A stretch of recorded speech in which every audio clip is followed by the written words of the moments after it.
what of the things that you heard today stick out the most? I mean, you may not have a question on it, but I'm very interested because people just have very, very unique perspectives, and they're all important. So I would like to ask, if it's okay with you, Jenny, that if the audience could type in the chat, or better, put your hands up and share so we can hear you, the thing that stood out to you the most. We talked about many things, but what stood out to you the most, and maybe even your opinion or thought on it. Another thing that I'm very interested in hearing as well is a concern, because we're talking about action, and I know that there are very capable people. I mean, look at me, for example. If I had listened to my fear of not wanting to get outside my comfort zone, we wouldn't be in this conversation. I would never have met 5 More Votes. I wouldn't have met Caroline. We wouldn't be here. So I'm very interested to hear, what challenge are you running on? Do you run into that's a concern? So Jenny, those are 2 things I'm very interested in hearing, and I can see there's some action on the chat already. And I see 2 people have got their hand up. So and then I want to make sure we answer your question as well. But I don't know if we could get that information. Okay, I just quickly answer for myself. I think what impressed me most is how little people can make such a big impact, because we all think we're just ordinary people. How can we, impact those big political figures? Actually, everything starts local, and you can make an impact. So that's what impressed me so most. Yeah, that's brilliant. That is, and you know what? I have to say something. You are absolutely correct. In fact, that's probably the most important thing that got said on this call. The most important thing is that you and I, everyone on this call, can, and if you don't mind me saying, must do something. Do something. So that was so great, Jenny. Thanks for sharing that. Okay. Hi, my name is Jing. Yeah, I just heard that your question about, how to identify rhino. What I want to say is that, we have to understand right now, we're the underdog. We are severely, we're actually caught off guard. We are actually severely undernumbered. Our enemy is actually has a extraordinary unison on their side.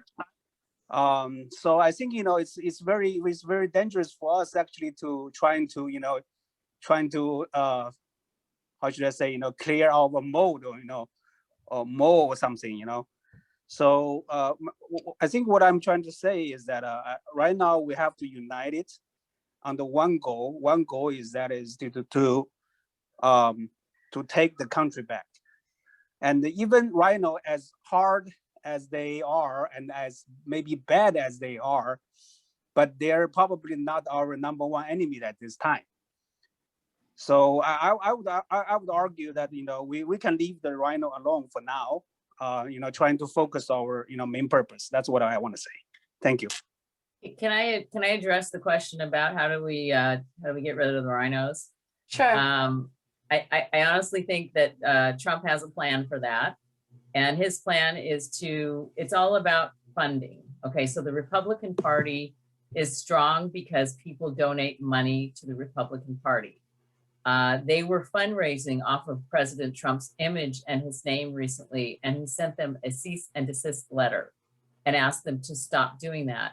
And he did that because he's fundraising for his own PAC, and he's going to be raising money, and so is Sidney Powell, to support conservative America First candidates, not the rhinos.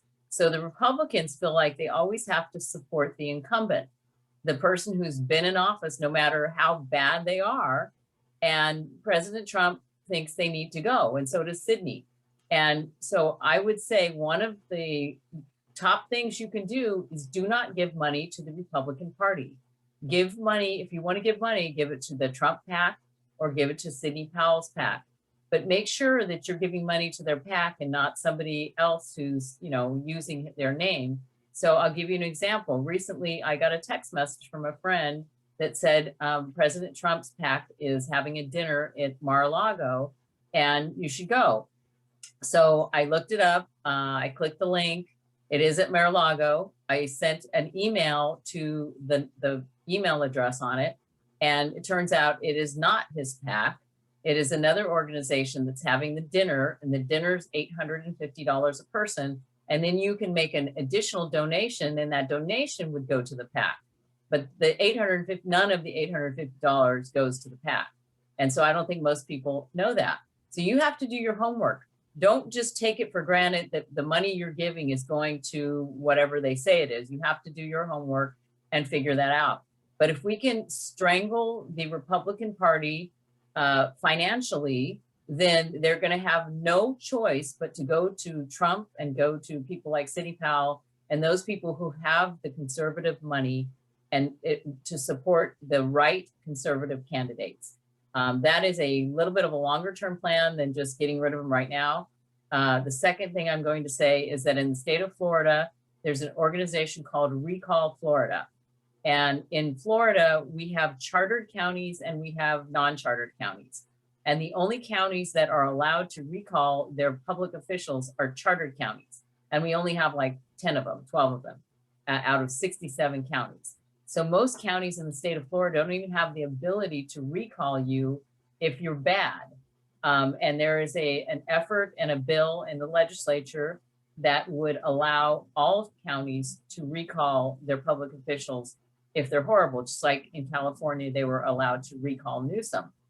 So I would say support that effort, the recall effort. And the gentleman who's running this in Florida is spreading out to other states and trying to get other states to do the same initiative so that the people have the power to recall public officials who are not doing their job or not doing what they said they were going to do. So you can run with an R next to your name, you get elected, and then you change to a Democrat or you don't vote like a Republican. It would give people the power to recall them.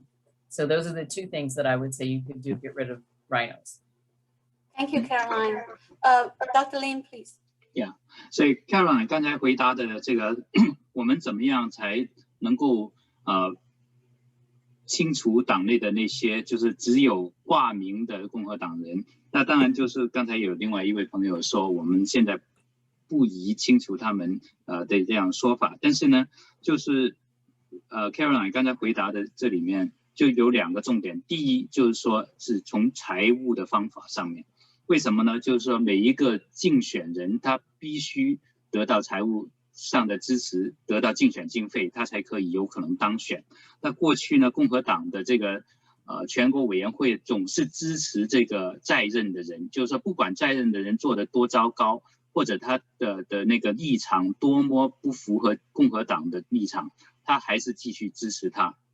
那但是呢，就是说现在川普总统他有一个这个政治行动的这个委员会，那我们如果捐钱给川普总统那个委员会，而不是捐给就是这个共和党全国委员会或者是共和党的那个 Senate 委员会，那么说就是当这个共和党的这个全国委员会它经济上紧缺的时候，他需要用钱来支持这些候选人的时候，他就必须来到川普总统这里，就是川普总统呢就可以在下一次的选举里面，我们需要哪一些真正的保守派的候选人的时候，就有更大的发言权。那我们在这个初选的时候呢，就可以把这些不及格的共和党人换上及格的这些保守派。另外一个呢，就是说要有这个可以这个叫做罢免这个民选的官员的这个权利。在佛罗里达州只有少数的这些 county 县是可以罢免，就是它的 charter， 就是它的县有自己的这个规章可以罢免这个民选的官员。那如果是所有的县都能够做到这样的话，那他们的县如果他的民选官员是不合格，选民可以把它罢免。就是所以这两个，一个就是当我们那个捐钱的时候要认准捐给谁，捐给这个川普总统或者 City Power 他们的这个团体，不要随便收到一封信说我们支持川普总统你就捐给他，有些人是冒他的名义来在收集捐款。另外一个呢，就把权力还给选民，让选民可以选举并且可以罢免，如果他们不及格，选民可以罢免他们。Thank you. Next, we have Lily. Can you unmute yourself? Lily, raise hand to ask question. And next one Can you is hear me, Jenny? Yes, very good. You can hear me? Okay, Yes. I'm in May on vacation, so this is my like a little resort room, so no video, sorry.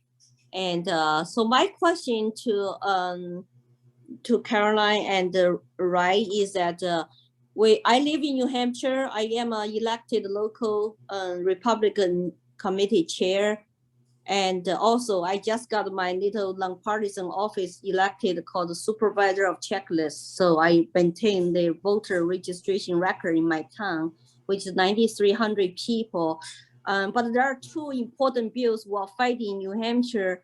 That is a red state, Republican control everything, but we do have to deal with our rhinos, make sure they will pass our freedom education account bills, which is give the money, some money from the state funding to the student, to the parents, unions, all the special interests show up to oppose that bill.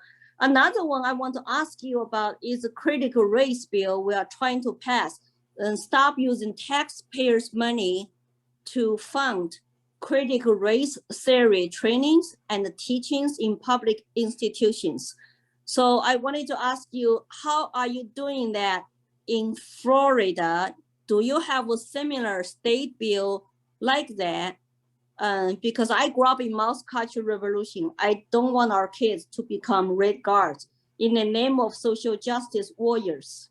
So I wonder if you have a similar success in Florida to stop that, which is a Marxist agenda.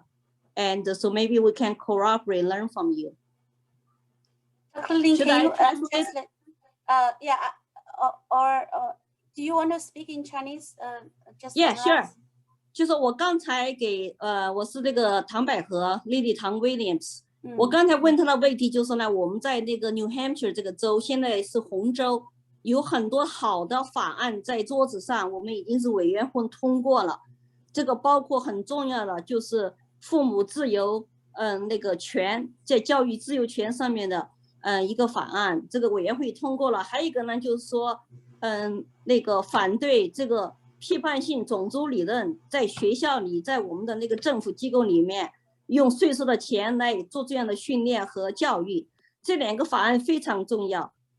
我就想知道他们在佛罗里达，尤其是这个批判性种族理论，这个 critical race theory， 他们现在是什么情况？是不是有法案已经通过了，不许用税收的钱来支持这样的教育？因为这个教育的话，实际上就说呢，你白人的孩子都是天生种族主义者，没有就要的。现在把我们亚洲的人也划成是白人了，所以说这个呢，实际上就是其实就像我们那个中国文化大革命一样，划成两拨人了，就是一个黑五类，一个红五类，然后大家互相斗争。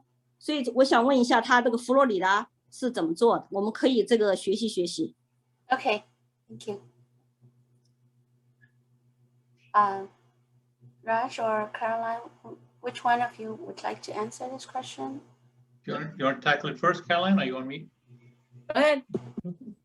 So when it comes to critical race theory, when it comes to these aspects of our culture and community where we've literally been pushed out of the driver's seat, and there's a very well-organized, very fast-moving agenda that's moving very, very quickly. You mentioned critical race theory.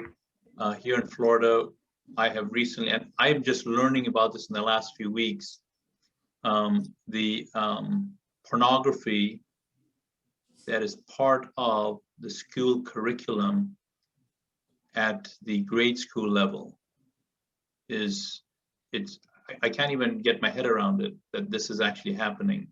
So there are many, many bad things that are happening. Now you asked, what success do we have in Florida? What wins do we have in Florida? I don't know of any wins that we have. What I have begun to learn is that there are organizations that exist just to fight these types of things. The CR, the critical race theory, this whole gender aspect, this nonsense that's being systematically and very effectively and efficiently being introduced inside our culture. So why did I answer the question that way? Why I answer the question that way is this. I think, and I'm not the expert here, I think that if the organizations that are fighting this continue to fight them the way they have been for years, I think they and we will lose. I don't think we'll win. I think, like the gentleman said earlier, the left is so well organized, they're so well funded, I think we will lose. But why Defend Florida is, and you are doing what we're doing, is because we can win if we individually, not someone else, you, if we individually take actions to connect people together. So in our case, the organization, I wouldn't mention the name of the organization. It's a great organization. They've been doing a lot of work. They're well funded. They're doing, but they are doing this by themselves. They are trying to get people to join them and support them. And they have not effectively asked for organizations to collaborate with them. So I know this wasn't your question because you asked, have we got any wins? What I would like to say is we in Florida are moving, it's like a ship. The ship's been going a certain way. We're slowly beginning to move the ship. We're beginning to make collaboration between groups very, very important. So you had mentioned, I think you're in New Hampshire. From your comments, I think you seem to be very effective. You're confident, you're involved. If you and people like yourselves would now reach out to other groups in your area, and maybe you're already doing it, but many people aren't, please reach out to other groups in your area and begin to create that collaboration. Here in our area, we have two groups. One doesn't want to work with us because they're afraid that, I don't know, they're afraid. The other group is very interested in working with us. The first group is more concerned and driven by fear and their own agenda. The second group is more interested in saving the state. So if you can reach out and encourage other people to reach out, it's not going to take one organization that's massive. It's going to take, like Jenny said, a bunch of little groups working together. I'm telling you, I'm sharing with you, that is how this will pivot. We have to stop thinking that someone else is going to do it for us. We have to take ownership. And if you are a spiritual person, add your faith to it and say, by working together, all of this is possible. I also want to comment on the gentleman who commented about the rhinos. It was very wise, the comments you made. And this will dovetail into the comment we just heard. Look, the opposition seems insurmountable when we look at them based on what we see on TV, etc. But if you go down to your local elected office, your local people, you will find that if 3 or 4 of you go and you've done some research like we showed in that video, 3 or 4 of you go, you will capture their attention. The people at the local level are very, very sensitive to what their citizens say and want. And not everyone, but most people, if you go, a couple of you go, you've got your talking points lined out, you're professional, you explain what you want and why you want it. We are finding right now in Florida that is moving the ball. And I want to finish my comments by this statement. I was at a group in New Tampa yesterday, and these folks are in a city where the city commissioners are predominantly Democrats, and the Republicans are rhinos. Okay. So they organized themselves. They got their talking points. They did some research. They kept calling, got an appointment. They met with their local city commissioner. And because of that meeting, the vote regarding a fine and a mask mandate for businesses in New Tampa got changed. And it got changed because these folks made that effort at the local level. So that is how we're going to move the ball forward. That's my feeling on it. Caroline, please jump in and add your experience to that. No, I totally agree with that. And I'd like to say, with regard to the critical race theory, every single state is dealing with this. Even Florida, the red states are dealing with it too. And I have to say again, you have to get something like a parents' union together. You have to get enough people to start going to school board meetings and know what the curriculum is, ask questions, because we've dropped the ball here. I'm sorry to say this, but I'm guilty of it. I'm raising my hand. I'm one of those people who dropped the ball. We have dropped the ball on our children's education because we send our kids to school. We think that what's going to happen when they go in that door. And, you know, there are schools that won't even let parents in the school anymore. The doors are closed. You're not allowed to go inside. So you don't know what your kids are learning, you know, unless they bring something home. I mean, what happened with this online learning is a lot of parents realized what their kids were learning because they looked at the computer and they could see what their kids were seeing. And they were like, what? So I'm saying we dropped the ball and we have to pick that ball up and we have to run with it because honest to God, no one's going to fix this for us. And it's going to be really tough to get our legislators to legislate it so that we can get control of our school districts. If they have the right to control the curriculum and they get paid off by Planned Parenthood and Black Lives Matter, it's going to be really hard to move them unless we know them personally. And Raj is right. We've become a society that text messages and sends emails. We don't even call people on the phone anymore. When you walk into somebody's office and you're face to face with them, they see your face and they know your name, they're much more likely to do what you're asking them to do than if they get an impersonal email from you. And we just learned yesterday, I was talking to somebody who goes to Tallahassee, our state capital, frequently, and talked to a state legislator, and they said, oh, when we get those form email letters, we just don't even pay attention to those because we know those came from people who didn't really care. They just copied and pasted something into an email.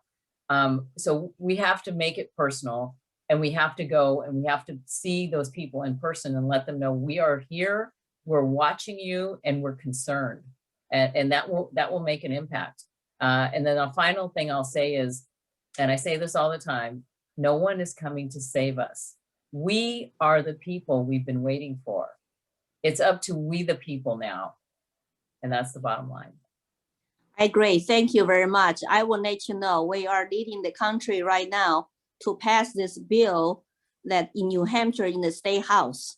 We hope state senate will pass it, then governor will sign it.